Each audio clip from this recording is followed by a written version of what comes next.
shoulder range of motion, forces at the elbow, things like that. We're looking at the whole kinetic chain. For example, turning your head side to side. If you have less than 39 degrees of that motion, you have a 9 times increased likelihood of an injury. So these intrinsic factors are both measurable and modifiable. So as a physical therapist, I can take a baseball player or any kind of athlete, I can do my tests on them and see if they're within normal limits or outside of normal limits. And based on research that's been done, I can tell if there's a likelihood of injury or not. If you need physical therapy for any reason, choose the place your friends and neighbors do.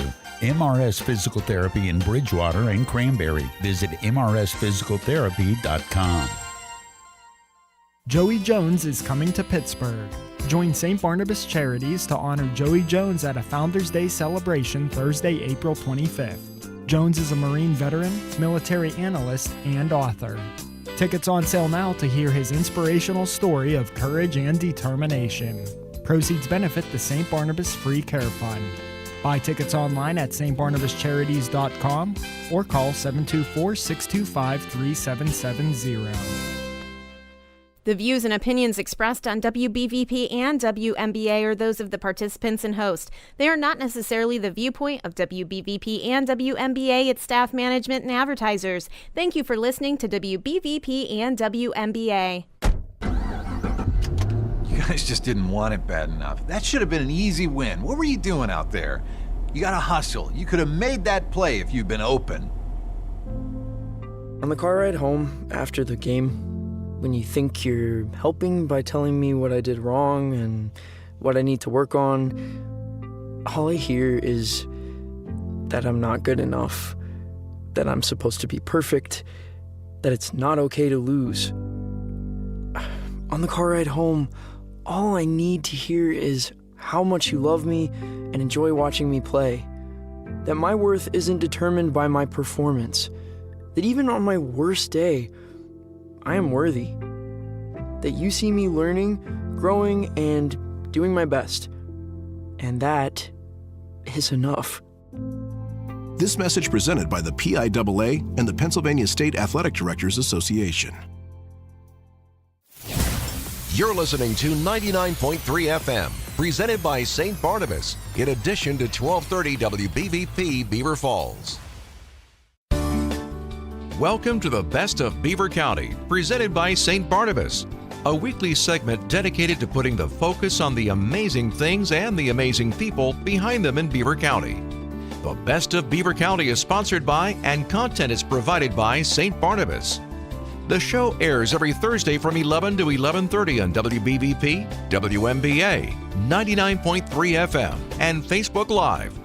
Now, with no further ado, let's welcome host Mike Romai to introduce today's program.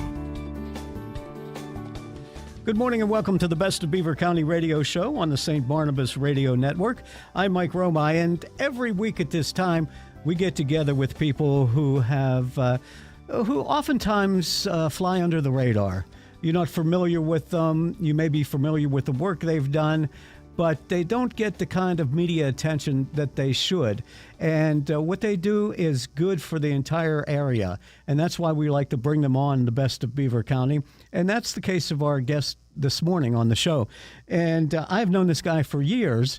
But when I mentioned his name, a lot of people said, no, I don't, that's not familiar to me. But he is a Navy veteran. I see his picture as I drive up and down 37th Street, right there by the Borough Building of West Mayfield. Congratulations and thank you for your service. Kevin Farkas is his name. Kevin is the founder of a program called the Social Voice Project, and you can find the information at the socialvoiceproject.org. I've done some work with Kevin in the past and find what he does it's very interesting. He's not in it for the money. We all say that, but the money is sometimes good. It helps pay the bills, and in Kevin's case, probably helps him get new equipment to continue his projects. He is the founder and executive producer of the Social Voice Project. Kevin, thank you for coming on this morning, and welcome. You're welcome, Mike. always a pleasure to be on the air with you, sharing a microphone. We have done this in the past quite a few times. So Yes. Best of Beaver County, no, that's a lot to live up to. I'll do my best. But I think you definitely fill the bill for that because of the work that you do. First of all, tell us about yourself, where you went to school, where you grew up, your stint in the Navy. Yeah, I am a local guy. I grew up in West Mayfield, and from there at Blackhawk High School, went to the Navy. After that, came back for a very short stint. Then I was off again and hiked the Appalachian Trail and then bicycled around the country for about 6 months. Ended up in New York City, and from there ended up in New Mexico and hiked from Mexico to Colorado. Just couldn't get that walking out of my system. And I went to college out there and a lot of years out there and came back for a little bit, went back to New Mexico and back here again. So one of those sort of yo-yo guys, always coming back to the roots. And so I do live in West Mayfield now in the home community, and it's a whole different world now that I'm an adult, a grown up, and growing up there, a little more responsibility. Tell us, the wandering spirit in yourself. Seems like, do you ever think that I was born 30 years too late? Because it seems like you're a Kuriak kind of person that like to travel around and collect stories. Yeah, that started in the Navy, really. I 23 countries, halfway around the world twice. That really got me going. And one of the things, when you're on board a ship is you have a lot of time. So I read a lot of travel books for some reason. I just got interested in travel books. And so I came across something about the Appalachian Trail. That got me interested in that kind of travel. And that's a different kind of travel than, going by train, plane, automobile, whatever. So on that journey, that 6-month journey I did in 1988, I learned a lot about not only myself, because quite frankly, you have to dig deep to keep going every day. But I learned about people, and I learned about America in a way that I hadn't realized before. There are great people out there. Despite what you see on the news, that funhouse mirror of the television, there are great people out there, kind, generous people who will help strangers out. And that was a real education for me. And I've always carried that with me.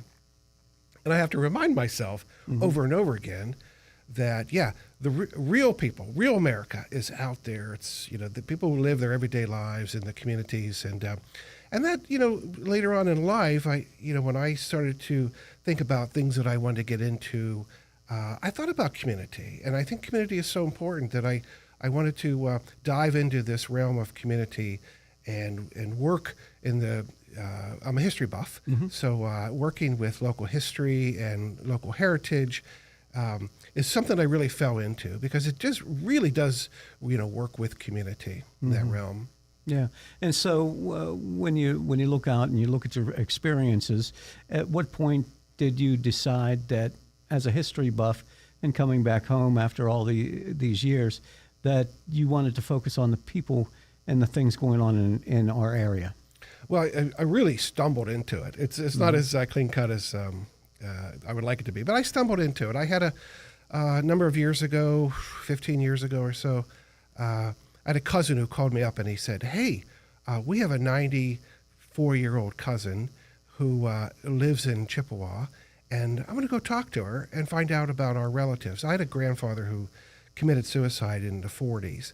And my mother's dad, and that was sort of a hole in our family history, about Grandpa Clyde, and so. But this cousin of ours, she knew him, lived down the road from him, and so we went out there, and I said, "Well, we're going to go talk to her. I'm going to record this."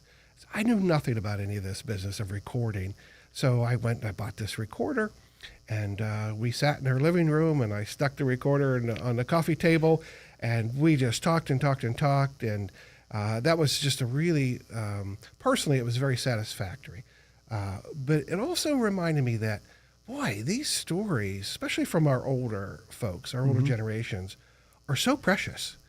And she passed away not long after that.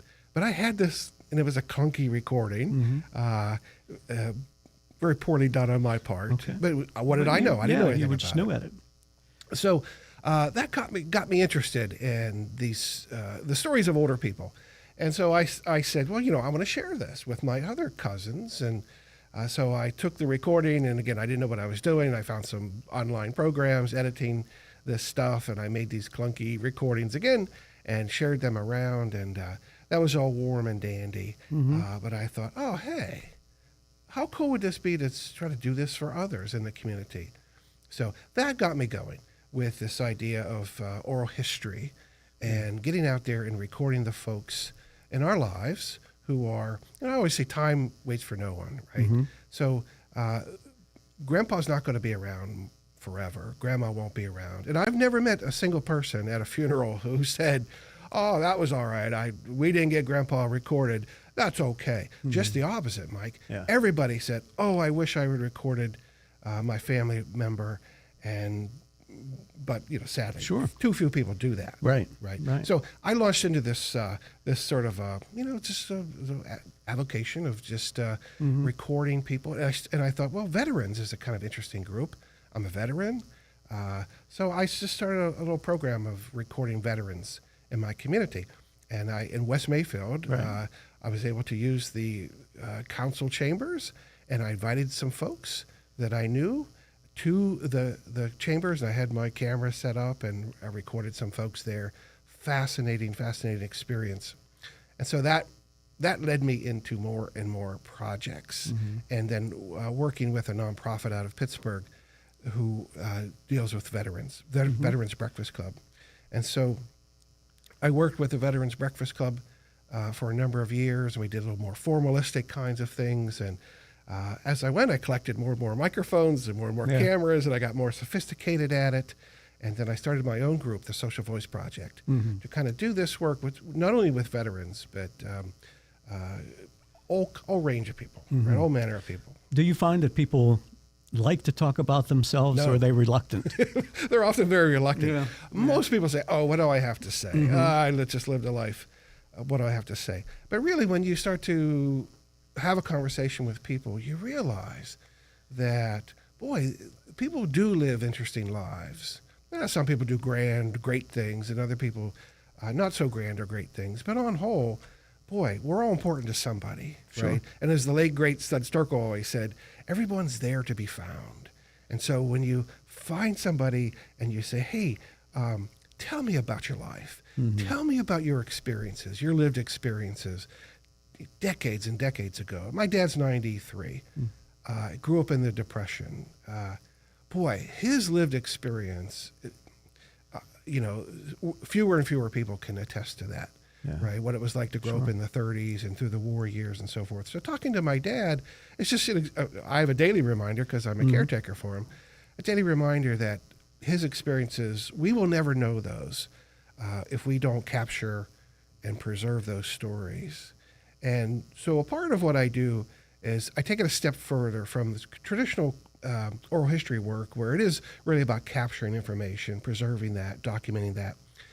Sharing is the third part of this. And this is where it goes into, I really consider myself a public historian. And that's that interface between, history that's in the books, the facts and all the documents, and public receiving that. You go to a museum, you see exhibits, that's public history, right? And it really matters, right? How we come to know history by way of how it's presented to us. So I spend a great deal of time on the sharing part of this. I have a website, and I put videos up, and I put my audio pieces up there, and I do a lot of things to really focus on that sharing part because it's that important. And another sort of extension is that, the human voice is just, people by their voices, distinct voices, right? There's a technical word is timbre, right? It's how you know somebody by the quality of their voice. So traditionally, oral historians have been after information, but there's also this aspect to capturing the voice, the fidelity of someone's voice. And I've had people who've come to me and said, oh, my grandfather died. You did an interview with him 10 years ago, and I have to go find this. They ask me, could I send it to them? And they will often play these interviews at the funerals, or just gather the family around at reunions and play these things. Almost everybody says, oh, it was so good to hear this voice again. I remember that voice, or I haven't heard that voice in so long. The tears, Mike. Oh, the tears. I can imagine. I'm crying. They're crying. And it's that important, to capture people's voices in addition to their experiences and, the information of their lives. The kind of stuff that you can't find on ancestry websites and those things out there where you can put in your DNA and you can find out who your ancestors are, but you don't get the stories behind them. Right. And you're bringing those out. And how many people do you think you've interviewed to this point? Oh, hundreds. And they're all documented in some form or fashion somewhere in different states. So again, if capturing is the first step, getting someone recorded and then preserving is the second step, where that recording, whether it's audio or video or even a written account, I have pure written accounts, getting that labeled and storing that in a place. And that's very important too, because you have to get to it eventually, right? If you don't know where it is, well, what good is it, right?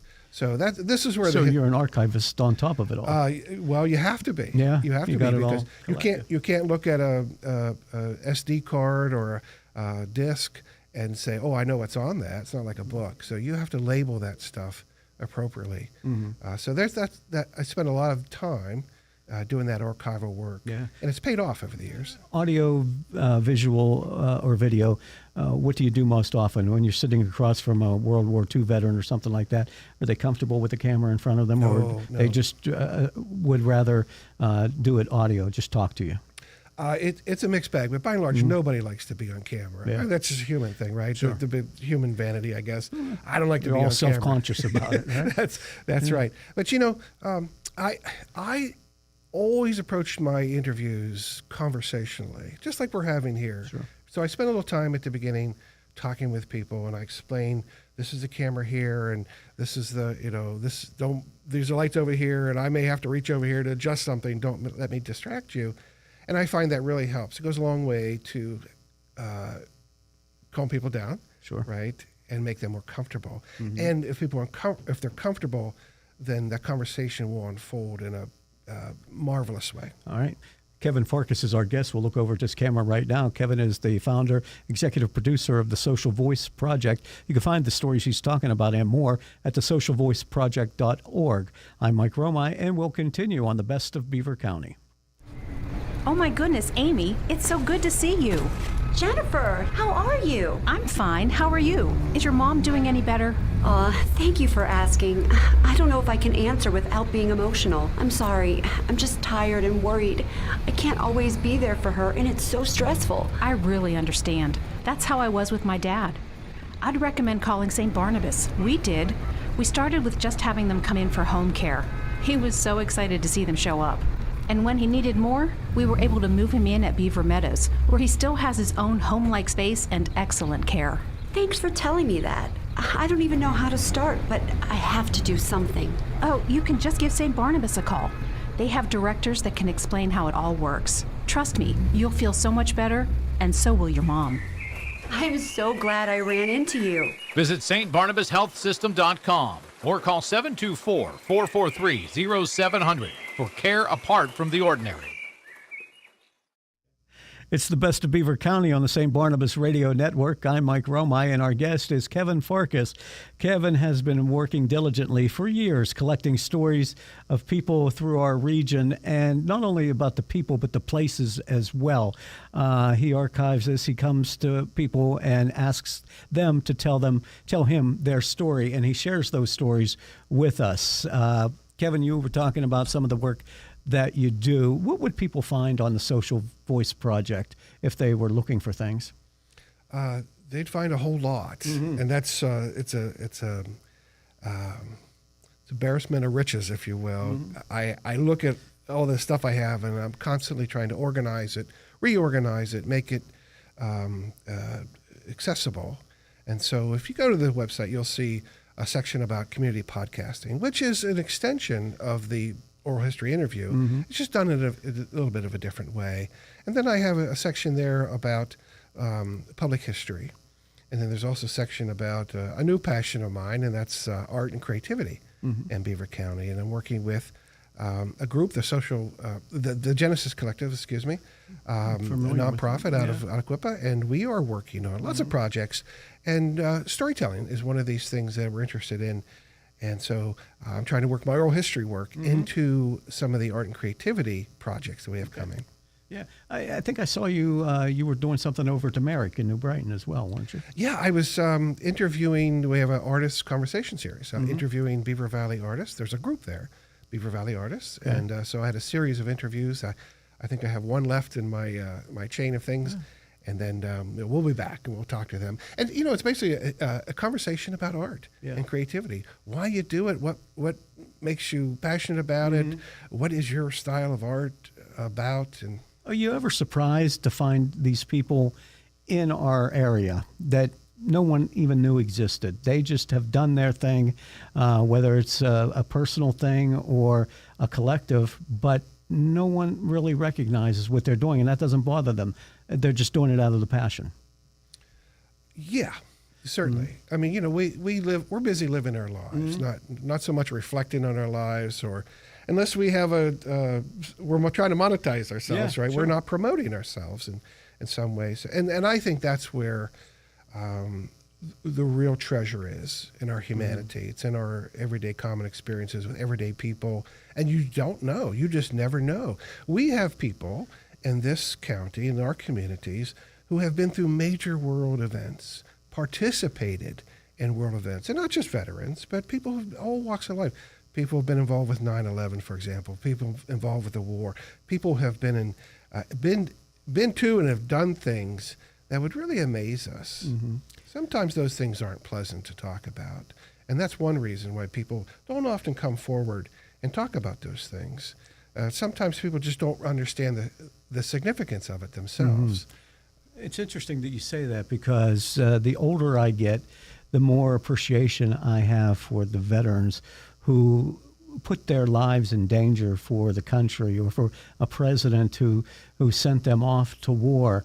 And the psychological and the physical aspects of that are rarely known by people. But when you hear those stories, you understand a lot what they have gone through and what they continue to go through many years later. Very complicated, these histories, with combat veterans in particular. And we never know when we get into something how these stories are going to unfold. Mike, I'm not kidding you. I've had World War II veterans in their 90s break down in tears, remembering their buddies that they lost in the battlefield. I mean, just out of the blue, they're talking about, nonchalantly talking about things, and then all of a sudden, Charlie comes up, and they just break down. I mean, so these memories we carry these with ourselves for our entire lives, and we never know. And we've had people who will just stop and say, I don't want to go there. And something they locked away a long time ago. Right. And it takes a lot of skill in this business, I think, to then handle that appropriately. And a mentor of mine would always say, why don't you want to talk about it? As opposed to, oh, come on, tell us about it. You can do it. He would say, why don't you want to talk about it? And then when that would start to unfold, we'd eventually get back to the story anyways. I mean, it wasn't about, trying to pry something out of somebody who didn't want to talk about it. It was a matter of just having this human conversation. And when I talk to school kids, and I do this quite often every year, I talk to school kids and groups, history groups and so forth, I always stress that conversation, that's what it's about. Two people having a real conversation. I say to the kids, I know you have a whole list of things that your teacher, a whole list of questions your teacher wants you to get to. Oh, that's great. But at some point, put that away and just talk to this person that may not be on this earth much longer. Right. Give yourself that chance to talk to another human being on a person-to-person basis. And I find that just unlocks everything. It's interesting, too, because as an interviewer, I know sometimes people will tell you ahead of time, I don't want to talk about that. Don't bring that up.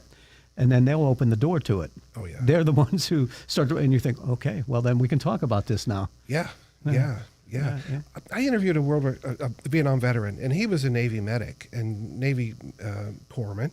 They travel with Marines, and so he was a combat medic, and he saw a lot of stuff. And so he was telling the stories matter-of-factly, just, very dispassionately in my view. And at some point in the conversation, he says, one time we came over this ridge in a valley that was looking down to the sea, and there was this village that was there, and it was in the evening, and the sun was streaming golden, streaks of the sunlight coming down, and he just stopped, and he just welled up, and he started to cry.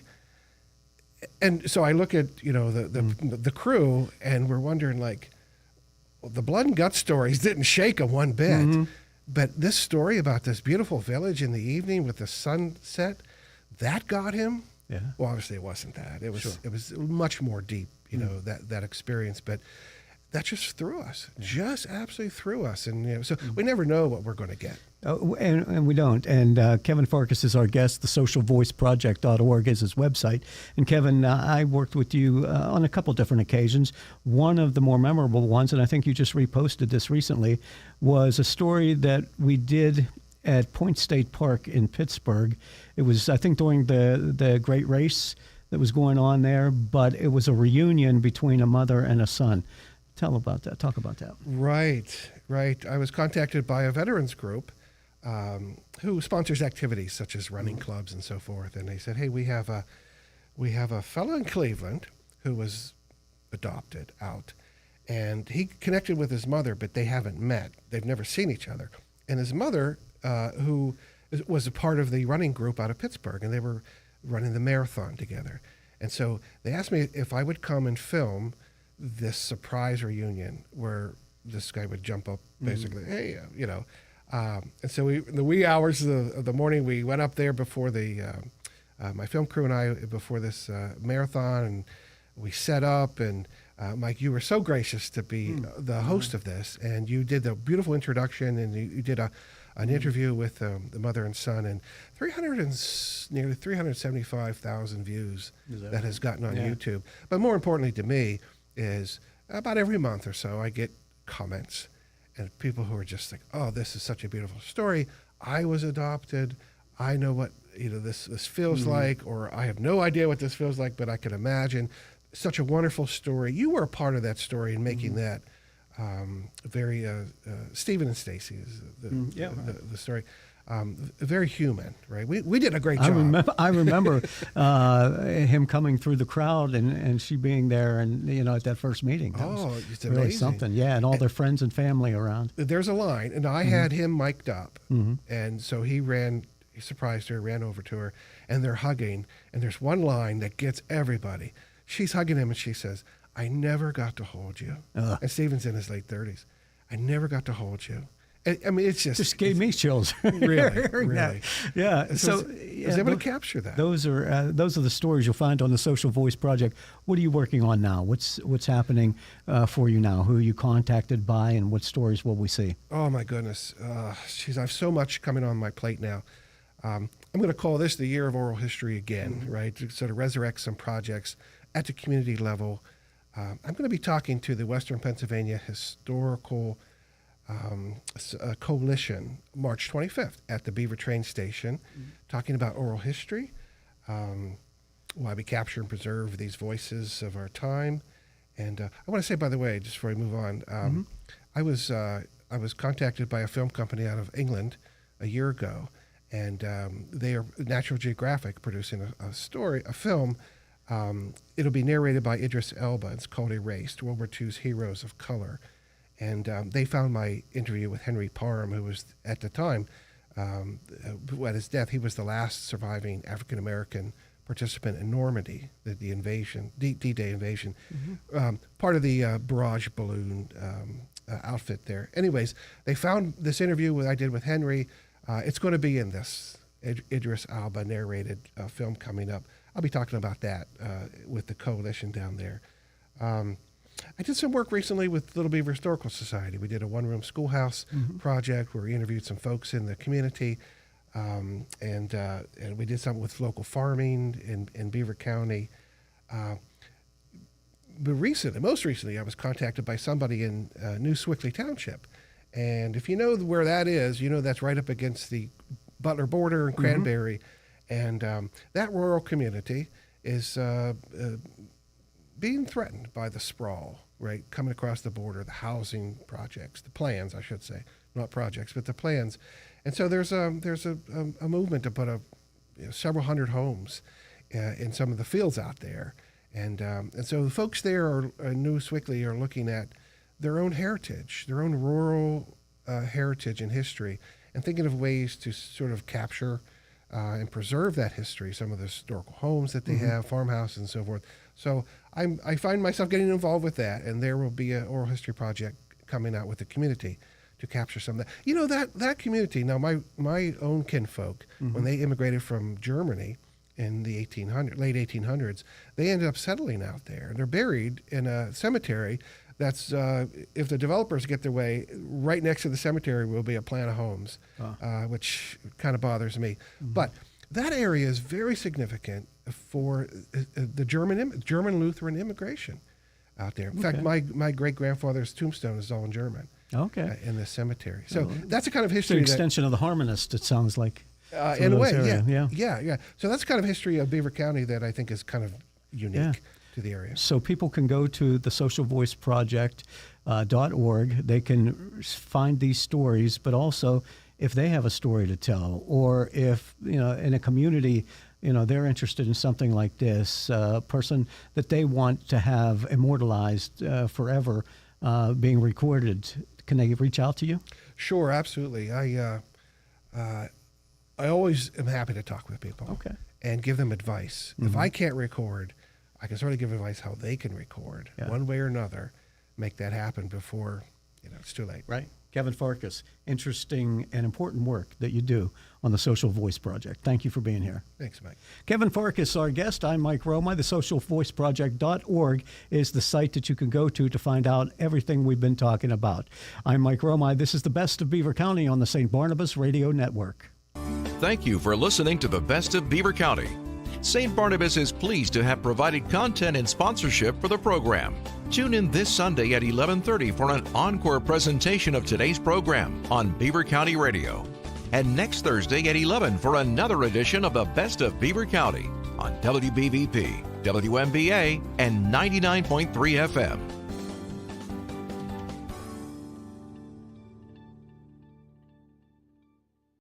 Push Beaver County returns for the second year, presenting the Beaver County Maple Syrup